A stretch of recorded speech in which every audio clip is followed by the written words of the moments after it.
A paz do Senhor Jesus. Olá, me chamo Azenate. Estamos aqui para mais uma lição da Escola Bíblica Dominical.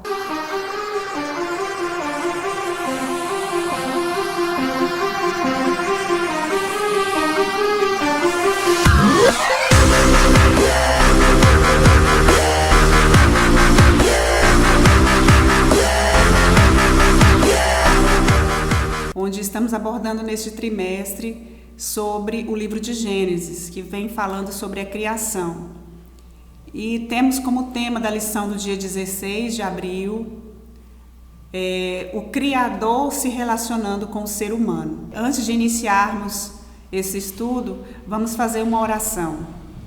Querido Deus, neste momento viemos diante de Ti, te pedir que o Senhor venha estar nos iluminando, direcionando e trazendo à luz dos nossos pensamentos, tudo aquilo, ó Pai, que tem colocado em nosso coração.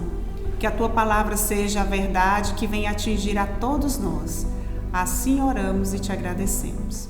Na lição de número 3, que vem falando sobre o Criador se relacionando com o ser humano, temos como texto áureo da nossa lição o Salmo 139, versículo 14, onde ele nos fala: graças te dou, visto que por um modo assombrosamente maravilhoso me formastes. Temos como objetivos da lição o item 1, que vem apresentar o homem como a coroa da criação de Deus. Essa coroa da criação de Deus, ela vem falar de que Deus criou todos os seres vivos, inclusive eu e você, para si mesmos. Deus tem um propósito para tudo aquilo que criou. E Ele nos criou para gozar de comunhão com Ele. Criados por Deus, destaca o homem como a coroa da criação, pois tem como missão governar tudo aquilo quanto Deus criou. E isso está em Gênesis 1 e 28. O item 1.2, ele vem falar o quê? Uma perfeita criação para a sua mais preciosa criatura. Novamente aqui na lição, vemos enfatizar sobre a perfeita criação de Deus, o homem. Nenhum processo conhecido na Terra pode explicar como a vida poderia surgir de elementos sem vida. Somente o nosso Deus, o Criador, que pode fazer isso. Os cientistas tentaram muitas vezes criar vida mediante incessantes experimentos, mas nenhuma teve sucesso. Cada parte da criação criada por Deus, ela declara aquilo que Ele fizera era bom.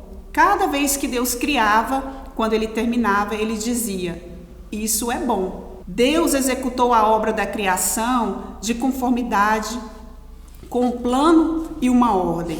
Nós vimos aqui que Deus criou primeiro dia a luz, o firmamento, a terra seca, os luzeiros. Foi uma ordem na criação. Aí no dia 5 e no dia 6 ele criou os animais e criou o homem. Ele deu vida a essa criação. E no 7º dia ele descansou. Então a gente vê que todo o processo da criação, ela não foi criada aleatoriamente. Ela teve uma ordem. No item 1.2, ele vem falar sobre a honra e a dignidade na imagem e semelhança divina. Uma grande dádiva concedida por Deus ao homem é ser portador da imagem e semelhança de Deus. Olha que privilégio que nós temos. Somos portadores da imagem e semelhança de Deus. Isso está em Gênesis 1 e 27. Embora caído em pecado, o ser humano continua tendo um valor inestimável diante do Todo-Poderoso. Embora incapaz de salvar-se a si mesmo, o ser humano como criatura, ele representa a mais sublime e a melhor criatura de Deus. Não é mais uma, é a mais sublime e a melhor criatura de Deus. Foi criada a sua imagem e intencionado para a sua glória. No item 1.3, ele vem falar: abençoados para reproduzir a imagem de Deus. Nenhum tema é mais sensível ao coração de Deus do que aquele que vem falar sobre a família, Então, temos aqui como pessoas redimidas que vivem no relacionamento com Deus, assim também Deus pretende um relacionamento familiar conosco. Deus criou o ser humano como macho e fêmea, não como um indivíduo só. Lá em Gênesis 1, 26 a 28, ele criou duas pessoas, o homem e a mulher. O segundo objetivo da nossa lição, ele vem falar que Deus é um Deus relacional, que Deus é um Deus que quer se relacionar. Isso prova no livro de Gênesis, que quando Deus formou o homem e a mulher, todos os dias Deus ia ao jardim para se relacionar com eles, para conversar. A Bíblia fala que no findar do dia Deus estava lá para conversar com os dois. 2.1, ele fala que nós fomos criados de uma forma especial e admirável. No capítulo 1 de Gênesis, versículo 26, nós vemos o Senhor falando, façamos. Aqui ele vem remeter à Trindade, Deus Pai, Filho e Espírito Santo. Façamos o homem a nossa imagem. Novamente ele refere-se provavelmente aqui à nossa imagem, a qualidade, como razão, personalidade, intelecto, além da capacidade de se relacionar, ouvir, falar com outras pessoas. Tudo isso é característica de Deus, que ele escolheu reproduzir em nós, seres humanos. O item 2.2, ele vai falar sobre relacionamento, intimidade e parceria. Aqui eu trago um breve pensamento. Quando você tem um amigo, que você se relaciona com este amigo, a maior parte do tempo que vocês passam junto é para quê? É para tratar de coisas que vocês têm em comum, coisas que vocês compartilham do mesmo pensamento, falando de coisas que vocês têm em comum. Não podemos querer relacionar com Deus somente por uma troca de favores. Da mesma forma que você se relaciona com um amigo, procure se relacionar a Deus como esse amigo especial que você tem. Como aquela pessoa, aqui nesse relacionamento, você não queira se relacionar a Deus como aquela pessoa que está doente, fraca e que vai procurar um amigo para poder encontrar a cura, para encontrar a solução do seu problema. Procure se relacionar a Deus, eu procuro me direcionar a Ele pelo que Ele é, pela obra criadora que Ele fez em mim. Se hoje eu estou aqui, se hoje eu sou ser humano, obra da sua criação, procure se relacionar com este Criador que te fez da melhor forma, como a criatura mais especial que Ele criou.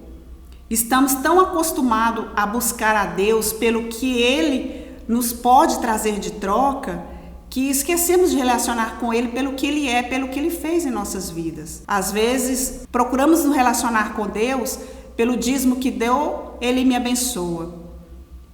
Vou à igreja porque Ele perdoa os meus pecados. Não. Procure se relacionar com Deus pelo que Ele é, pelo que Ele te criou, como obra principal da criação dEle. O Deus que existe é um Deus familiar, e quando Ele nos fez filhos, Ele não nos fez escravos. Filho se relaciona com pai, pai se relaciona com filho. Ele não nos fez escravos. Lembre-se que Deus fez você como filho. O item 2.3, ele vem falar sobre alguém do lado. Em tudo que Deus tinha criado, até agora, quando Ele criou o homem, Ele terminava e dizia que era bom. Quando Ele terminou de fazer o homem, Ele disse, foi muito bom. Porém, lá em Gênesis 2:18, nós vimos que o Senhor Deus diz, não é bom que o homem esteja só. Então, vemos aqui que Deus também se preocupava com a sua criatura, como que estava essa criatura se sentindo só. Então, vemos aqui que na criação foi o único momento que Deus falou, não é bom que o homem esteja só. Far-lhe-ei uma adjutora que esteja diante dele, indicando que a força de Adão, para tudo que ele for chamado a ser e a fazer, era inadequada em si mesmo. Por quê? Porque dependia de uma pessoa do lado. Diante dele denota a complementação que essa mulher veio fazer. o auxílio necessário que ele iria precisar no labor diário, na procriação, no apoio mútuo e através do companheirismo. Quando Deus cria o homem, ele sopra no homem o fôlego de vida nas suas narinas para que seja feito alma vivente, de dentro de Deus para o homem. Gênesis 2:7. Quando Deus forma Eva, ele tira de dentro de Adão uma de suas costelas. Do mesmo modo que Deus tirou dele para Adão, ele tira de Adão para Eva, um relacionamento ligado. Então, a mulher e o homem têm necessidade de se completar. Tópico 3 vem falar ligados pelo Criador. Não tente limitar Deus para entrar em certas áreas da sua vida. Ele é o seu Criador. Ele criou você em tudo. Não foi somente intelecto ou não foi somente na sua forma de se relacionar. Ele criou você em tudo. Se você quer intimidade com Deus, você vai ter que investir tempo nisso. A verdade é que todos nós temos um buraco dentro de nós que é do tamanho de Deus e que só Ele que vai preencher esse buraco. Não existe outra pessoa, não existe família, não existe marido, não existe filhos, não existe negócios, não existe nada que vai preencher este buraco, a não ser Deus. Ele é do tamanho de Deus, porque todos nós precisamos dele. O item 3.1, ele vem falar divinamente ligados por Deus. O relacionamento que iniciou entre Deus e o homem, depois entre Adão e Eva, Deus olha para o casal e diz: de todas as coisas que a terra produz, podes consumir, da terra, tudo ligado. Não tente dividir a sua vida entre o secular e o sagrado. Tudo se torna sagrado quando Deus está em você. Ir ao supermercado pode ser tão santo quanto você vir à igreja, se você vai com Deus. Aonde quer que você vá, aonde quer que você dê uma palavra de encorajamento, coloque um sorriso no rosto de alguém, para alguém se sentir melhor. Aonde que você vai fazer a evangelização do ID, seja um espião de Deus, seja para a glória de Deus. O tópico 3.2, ele fala emocionalmente ligados. Na lição anterior, nós lemos aqui que aprendemos que Deus não tem necessidades emocionais. Porém, não significa que Deus não tenha emoções. É diferente. O que eu posso frisar aqui para você, imagine que o que você pensaria de uma mulher que deseja muito ter filhos e ela chega para o seu marido e fala: dá-me filhos, dá-me bebês, sem nem ter um relacionamento com ele. O que você pensaria desse relacionamento? É um relacionamento somente de troca. Dá-me filhos. É a mesma coisa que você às vezes faz com Deus. Às vezes você só chega a Deus para um relacionamento de troca. Senhor, eu preciso. Senhor, eu quero. Em momento nenhum você pensa em se relacionar. O relacionamento com Deus é todos os dias, todos os momentos. Não escolha horário, não escolha dia, não escolha hora. Não, é todos os momentos que nós precisamos se relacionar com Deus.